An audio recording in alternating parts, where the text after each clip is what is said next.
What's up, guys? Welcome back. Thanks for clicking that subscribe button. I said thanks for clicking that subscribe button.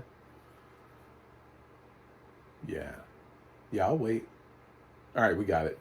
You just seem like good people. I just want to keep you around on this channel forever and ever. I'm John Stark from MacMovieGuy.com, and Netflix has acquired something, and they wanted me to watch it. I got both a push notification on my phone, and I got an email from Netflix. So I was like, oh my God, Netflix is telling me this is my film. This is it. They're like, John, we've got something you might like. I'm like, what is it? And they're like, psst, it's the Tutor. And I was like, ooh, I like it. It's a really generic name for a film. It could mean anything. Let's check it out. Let's check out this new Netflix film. Oh, it's not a Netflix film. It's just a film that you're pushing my way because it just dropped on Netflix. And you couldn't be bothered to add audio description to it. You know what, guys? Maybe in your algorithm you should pick up on the fact that I typically watch a lot of things with audio description, and that my setting is set to automatically turn on English audio description as my preference when it's available. Maybe not suggest me through a push notification and through an email a film that doesn't have it. I mean, that would probably be, we could think about that. I'm just ribbing on Netflix here. They have a lot of titles with audio description, but they don't have enough. Because I am hashtag describe everything, including this awful film. Awful film. I sat through this for you without audio description. You're welcome. For those of you who don't know what I'm talking about, I'm a blind film critic, and I watch things with audio description because blind people watch movies too.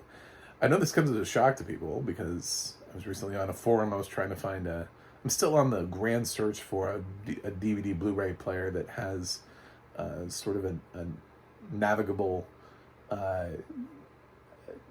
features that I can actually maneuver through a disc. When somebody makes a DVD player that's smart enough to be able to tell me how to use my DVDs again, and not just like push play, but like, I actually kind of want to hear some of the director's commentaries and stuff, and some of the stuff that I paid for when I bought my 700, 800 DVDs that I have.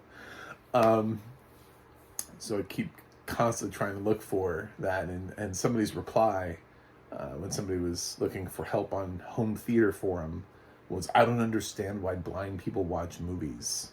What could they possibly get out of that experience?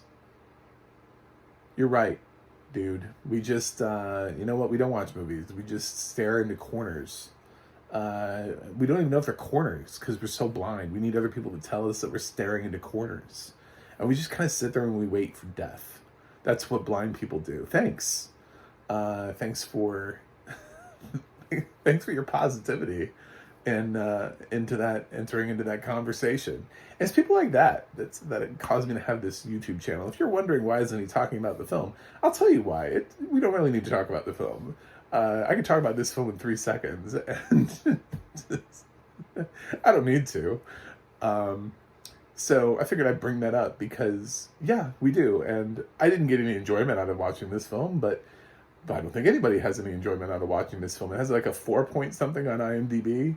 Most of the reviews are the ones that were featured when I was scrolling through down the bottom. The people who had bothered to write anything about the film were mostly like, my God, this film. Like one person fell asleep. This film's only 90 minutes long. To be honest, I was fighting it. I was fighting it hard. This is the slowest movie.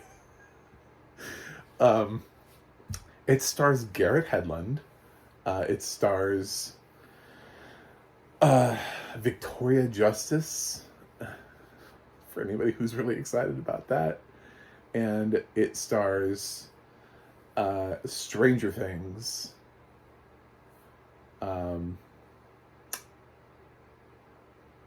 Yeah.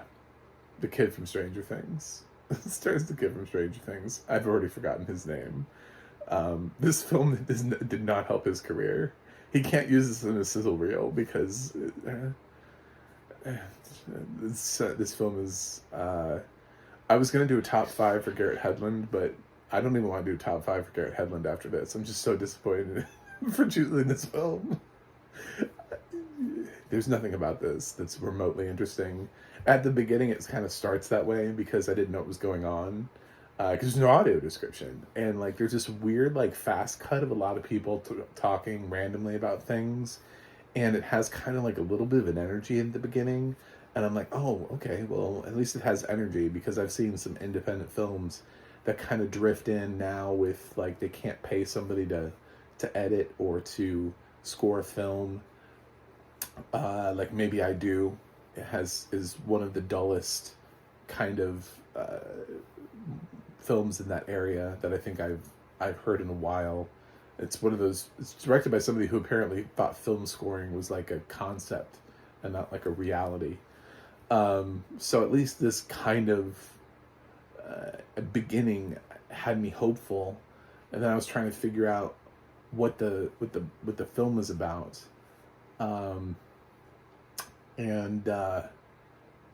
I guess this guy is a tutor, like a professional tutor. That's kind of the thing that like college kids do, and the ones that I know where I work, they don't earn nearly as much. This dude gets offered bank in this movie. He has a girlfriend played by Victoria Justice. She's pregnant. And it's weird because he kind of like shows up to work, and you would think, I was like, is this kind of like a stockbroker and somebody just offers him a tutor, or is this like what he does for a living? The fuck does this guy do? This is why audio description exists, is to explain these kind of things to to people like me. But the film is shot like he's, about to encounter Gordon Gekko at the beginning of the movie. There's way too much energy for what he's about to encounter.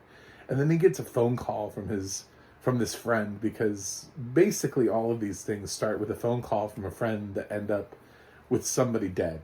You know what I'm saying? Like, the friend's like, yo man, I got this cabin in the woods, it's sick, man, you could have that. Take your lady up there, it's gonna be sweet. And then what you find out is it's like the friend has like a curse on him or something, and it's not even the friend, it's a demon.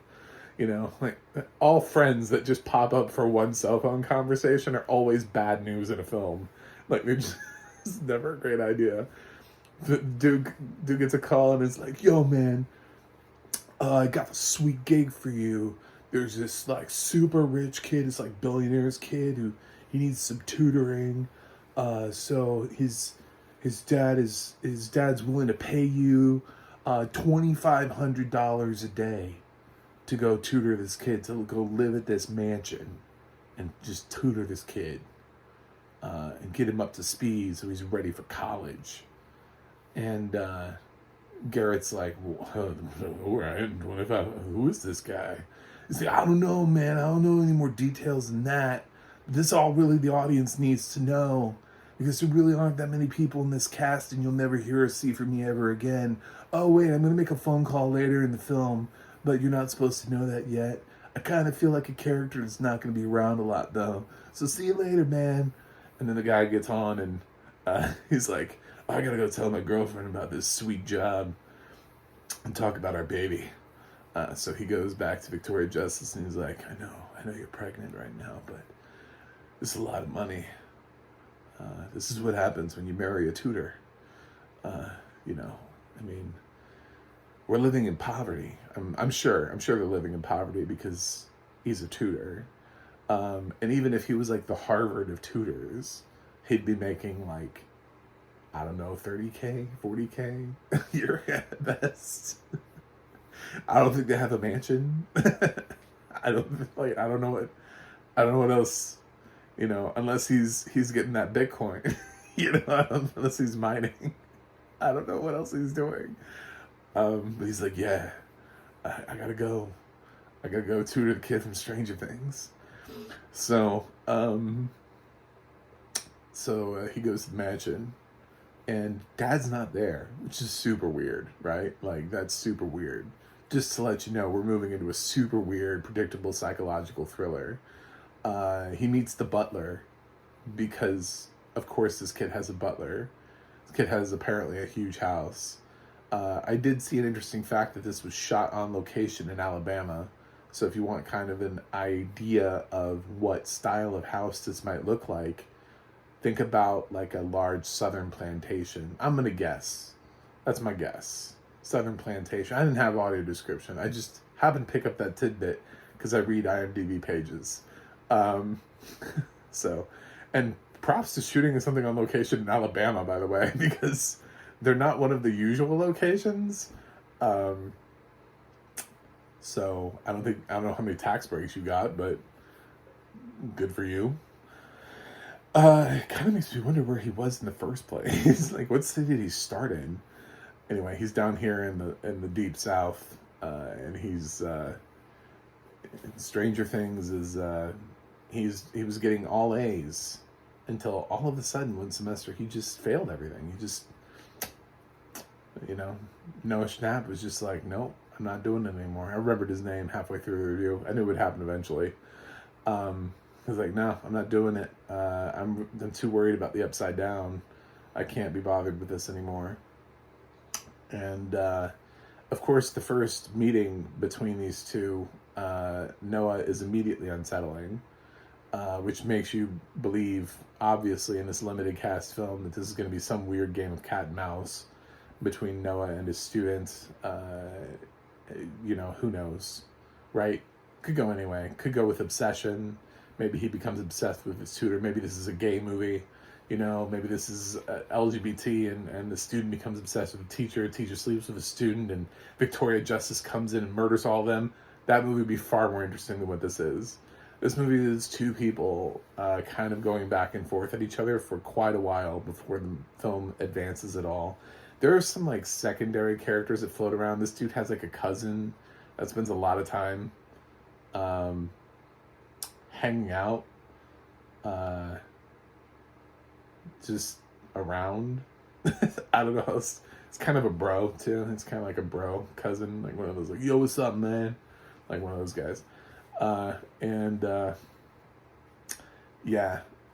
dad eventually pops in at the end of the first run. The kid is trying to plan this dinner, and lo and behold, there's an offer from dad. We'd like you to stay one more week. And he's like, I'm not staying one more week. Because this kid's already creepy, right? This kid has already overstepped his boundaries a couple times. He's asked him some really personal questions. He seems to know things. He's one of those kids. He knows how to use the internet. He knows how to Google. So he's Googled some things about this guy. But some of these things are a little deeper than Google.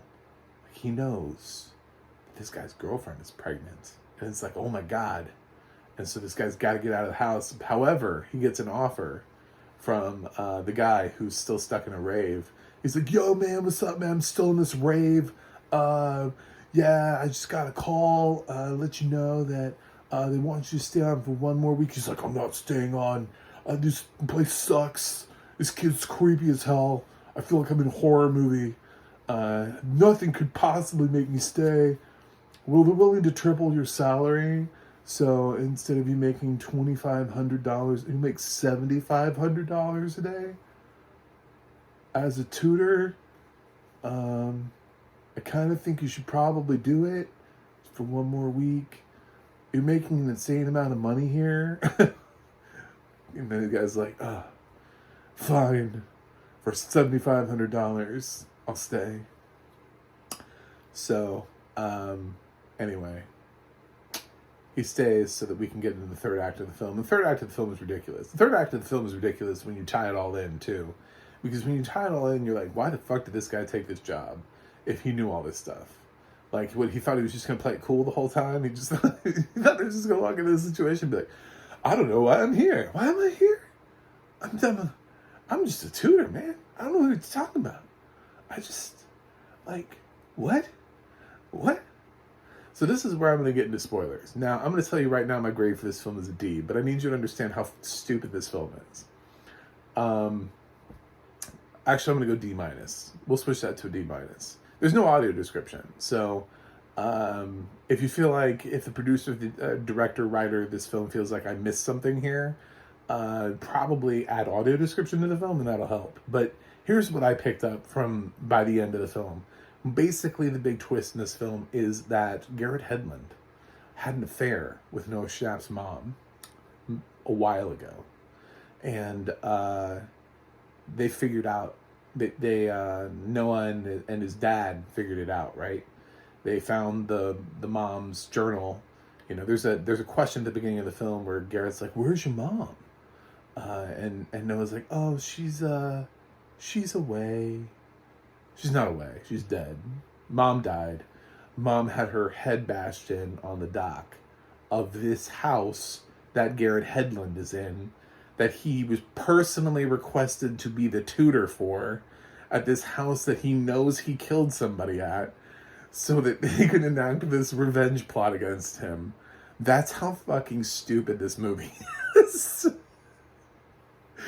Like, it expects us, like, we have to hold our disbelief that Garrett Hedlund is the good guy and that Noah Schnapp is gonna do some sort of weird shit because he's some, like, twisty billionaire kid, right? Because he's creepy as hell for the whole movie. Turns out he's just getting revenge for his mom. And Garrett Hedlund's a dumbass.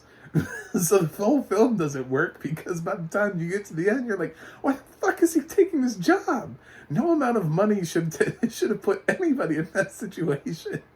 If I killed somebody and somebody was like, and they were like, oh yeah, we would, and I heard and I looked at the address and I was like, no, I'm not, no, this is, I need to get out of the country. They know. There's no reason somebody would personally request me as a tutor for this kid whose mom I was having an affair with and I killed without them. This is not happenstance. This is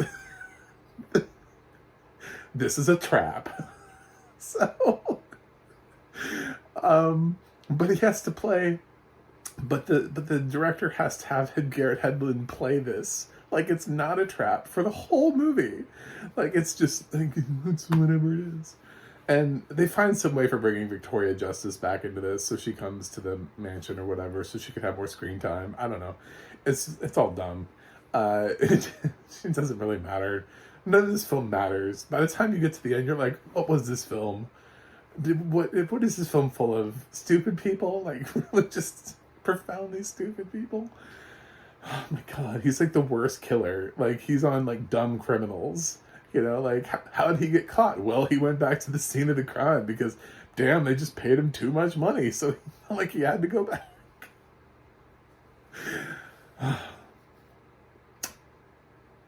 It is just so remarkably terrible. To the point where if this film never got audio description, I think the tutor is just going to fade away.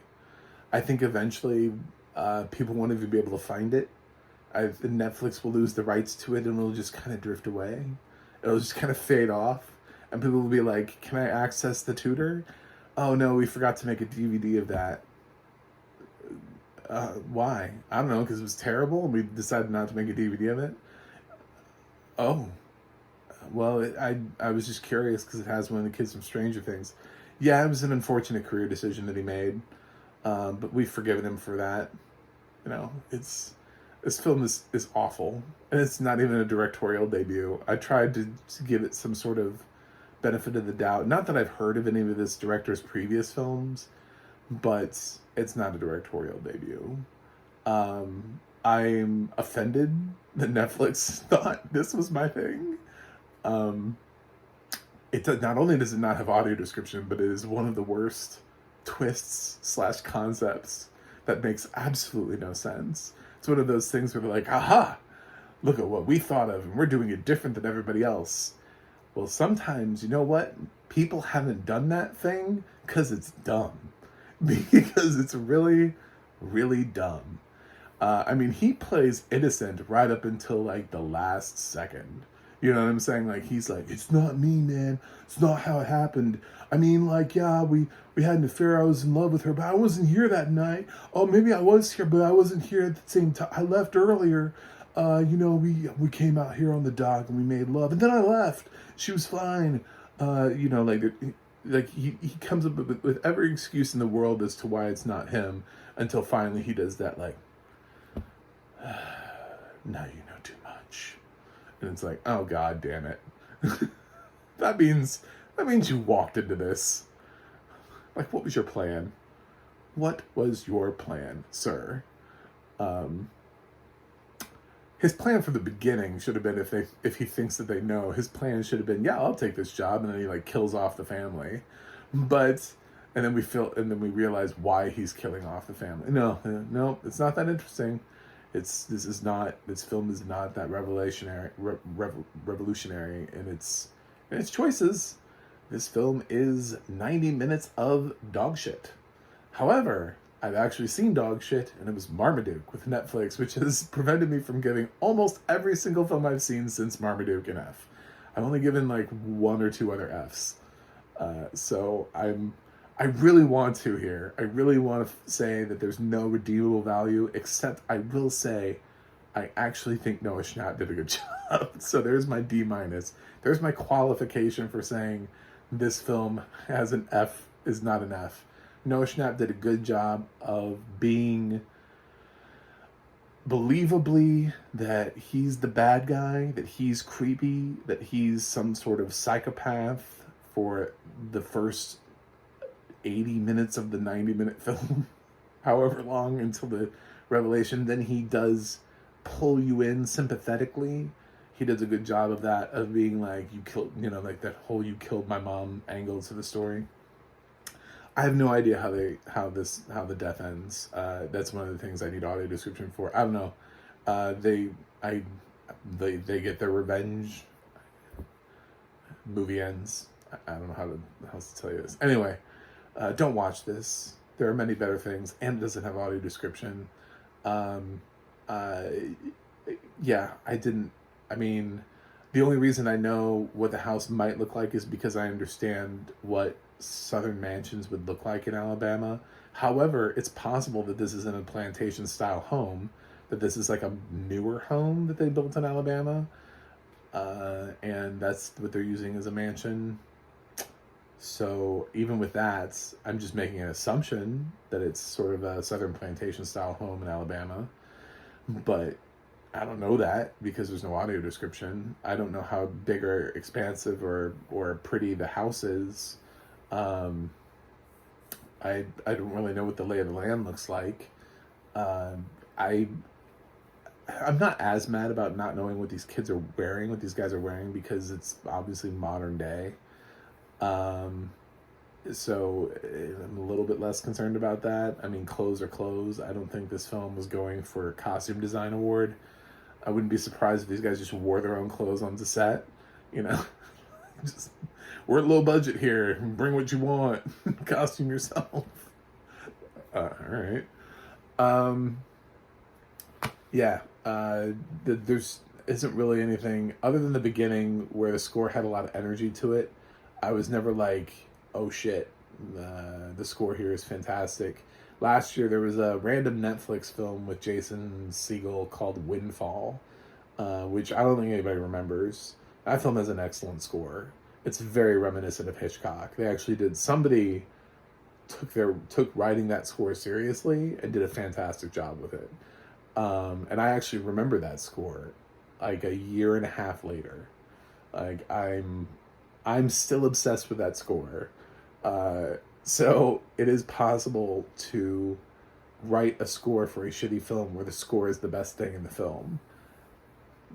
I don't remember the score. I just saw this film and I don't remember it. I just remember it had a lot of energy at the beginning and it never makes good on that promise. It's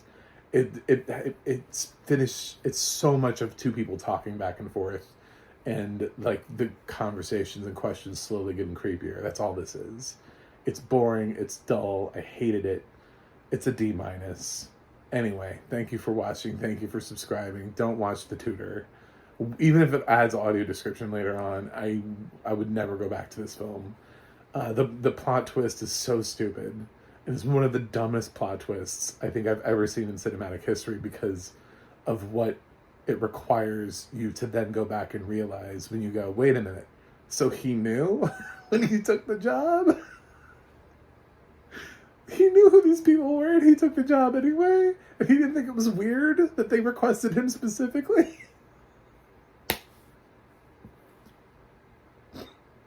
I literally fucking can't with this movie. Anyway, I gotta get out of this review. I have a website, MacTheMovieGuy.com. Twitter, Instagram, Threads, all at MacTheMovieGuy. The audio description project, adp.acb.org, will let you know what has audio description and where you can watch it. And the ADNA.org will tell you who's narrating or working on audio description for your favorite films and television shows that actually have audio description. I am happy to run away from this film as quickly as humanly possible, kill it with fire. I would question any critic that liked this film. I hope I hope none exist, because they certainly didn't make it to the end of the film. There's no way you can like that twist. It is impossible to like that twist. So anyway, I will watch something else and see you guys on the other side.